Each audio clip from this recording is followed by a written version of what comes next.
विफाकी budget में टैक्सों के हवाले से सिर्फ कयास आराइयाँ की जा रही हैं। तनख्वाहदार को रिलीफ देने की कोशिश की जाएगी। मुशीर वजारत खजाना खुर्रम शहजाद ने प्रोग्राम न्यूज़ पंच में गुफ्तगू करते हुए यकीन दहानी करा दी। ताहम उन्होंने वाज़ेह किया कि ज़राई टैक्स सूबों का मामला है, इस पर अमल दरामद भी सूबों की जिम्मेदारी है, विफाक की नहीं।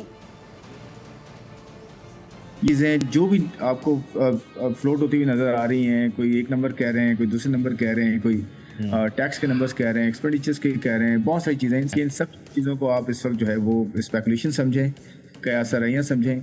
इंशाल्लाह जब बजट आएगा उस वक्त आपको डिटेल सारी पता चलेगी कि एक्चुअल चीज़ क्या की जा रही है और क्या चीज़ें जो है वो अनाउंस हो रही हैं। टैक्स की इम्प्लीमेंटेशन ही चैलेंज है ना, वो तो सुबह से आप पूछें कि वो उस पर क्या उनकी स्ट्रैटेजी है, क्योंकि वो सारा सूबों के पास है ज़राई शोबा।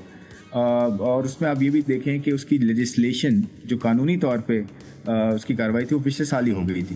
तो मेरे ख्याल में आप सूबों से ये ज़्यादा सवाल कर सकते हैं, ये उनका एरिया है और वो इंशाल्लाह इसमें डेफिनेटली हमारी एक्सपेक्टेशंस ये हैं कि कंट्रीब्यूट करेंगे इस साल। सब्सक्राइब करें और बेल दबाएं ताकि कोई खबर रह न जाए।